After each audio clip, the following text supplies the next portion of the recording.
Та үүнийг мэдэх гэрэл ямар хурдтай байдаг вэ? Бидний өдөр тутам ашигладаг гэрлийн хурд нь секундэд ойролцоогоор 299,792 км/цаг туулах хурдтай байдаг. Энэ нь 1 секундэд дэлхийг 7 удаа тойрно гэсэн үг.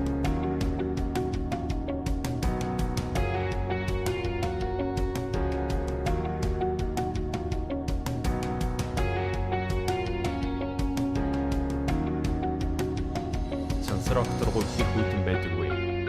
Сансар окторгуй дахь дундаж температур Цельсийн хасах 270.4 хүн байдаг. Сансар окторгуй галактикийн ихэнх хэсэг нарнаас хол учир их хүйтэн байдаг. Дэлхий дээр амьдардаг хамгийн жижиг шувуу Куба улсад амьдардаг бяцхан бэлцүү хаяг. Түүний урт нь 5.5 см, 1.6 грамм жинтэй. Бэлцүүхэн зүрх нь 1 минутанд 1220 удаа цохилж, 1 секундэд дасавчаа 80 удаа дэвдэг. Уг бэлцүүхэн харандааны үзүүр дээр суух чадвартай. Тэр байх ёстой.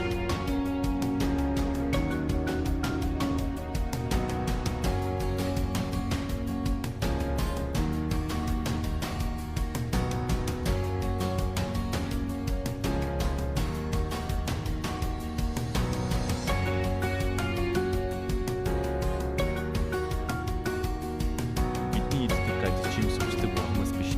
Гадил жимс нь зүүн өмнөд Азиас гаралтай олсноос бургамс юм. Байгаль дээр 70 гаруй төрөл оршдог. 60 см-ээс 15 м өндөр ураг.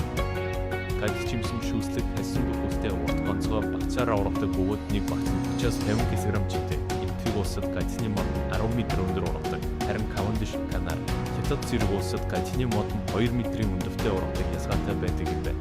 Бидний амьдарч буй дэлхийн хамгийн том арс нь Хойд Америк тивийн Гренланд арс юм. Энэхүү арс нь Хойд нүсэн даасаа, Атлантын даасаа хоёрын дунд Арктикаас зүүн тийш оршдог 2.1 сая км тасмайтай дэлхийн хамгийн том арс юм. Нутаг дэвсгэрийн 4-ний 3-нд мөнхийн мөсөөр өчигдсөн 2025 оны байдлаар 55,790 хүн амтай гэж бүртгэгдсэн байна.